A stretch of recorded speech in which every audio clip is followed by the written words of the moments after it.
और बिल की कोई सही तरीके से बिल भी लोगों को नहीं आ रहा है। बढ़ा चढ़ा के बिल भेज रहे हैं, लोगों को मजबूर कर रहे हैं। और एक दिन बिल आता है, उसके तीसरे दिन जो है आदमी और पुलिस आ जाता है काटने के लिए। तो मुंबई शहर में इस तरीके से लोगों को डरा के धमका के जो वसूली करने का काम जो है वो अदानी की कंपनी यहाँ पे कर रही है। उसके खिलाफ आज कांग्रेस पार्टी ने यहाँ पे मोर्चा रखा था और उस मोर्चे में कांग्रेस पार्टी एक्टिव ही नहीं होकर के पूरे मुंबई शहर में जहाँ जहाँ से भी हमारे लोग आ रहे थे, जहाँ जहाँ से भी हमारी बसें आ रही थी, उस बसेस को पुलिस स्टेशन ले जाने का काम किया गया है। वहाँ के जो वर्कर है उनको भी पुलिस स्टेशन में ले जाने का काम किया है।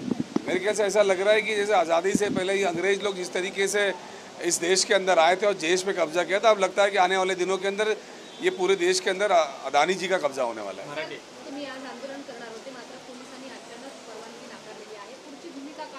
आम्ही पोलिसांना 2 दिवस आधीच इंटिमेशन दिला होता की आमचा इथे आक्रोश मोर्चा होणार आहे। पोलिसांबरोबर संवाद झालेला, संवादमध्ये झालेला आमचा नक्की की कुठे आम्ही जमा होणार आणि किती डेलिगेशन जाणार आहेत। पण आजच्या दिवशी काय घडलं मला काही समजत नाही की जिथे जिथे आमचे कार्यकर्ते आहेत, जिथे जिथे आमची बसेस निघणार होती ते सगळी बसेस जे आहे ना तिकडेच एरियामध्ये जाम करण्यात आलेली आहे।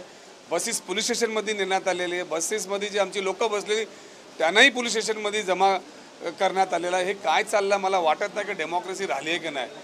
आधी जसं अंग्रेज आले होते या देशामध्ये ठराविक लोकांना आणि जे कंपनी होती तशीच आज परिस्थिती या मुंबई शहरामध्ये महाराष्ट्र आणि देशात होत चालली आहे।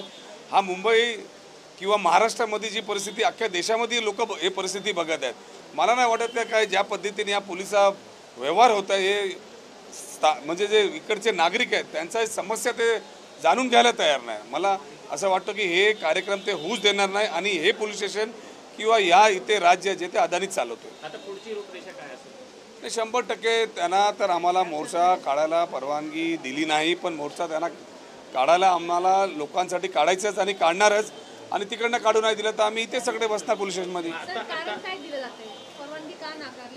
कारण असं आहे की त्यांचा VIP मुवमेंट आहे। VIP मुवमेंट संध्याकाळी 6 वाजता आहे, आमचा मोर्चा 3 वाजता आहे।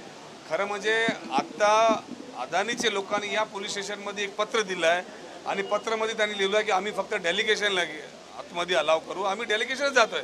मध्ये पोलीस स्टेशनला पत्र देऊन या पोलीस स्टेशनला चालवण्याचं काम मुंबई पोलीस आयुक्त करत आहे की अदानी करत आहे हे आता संशय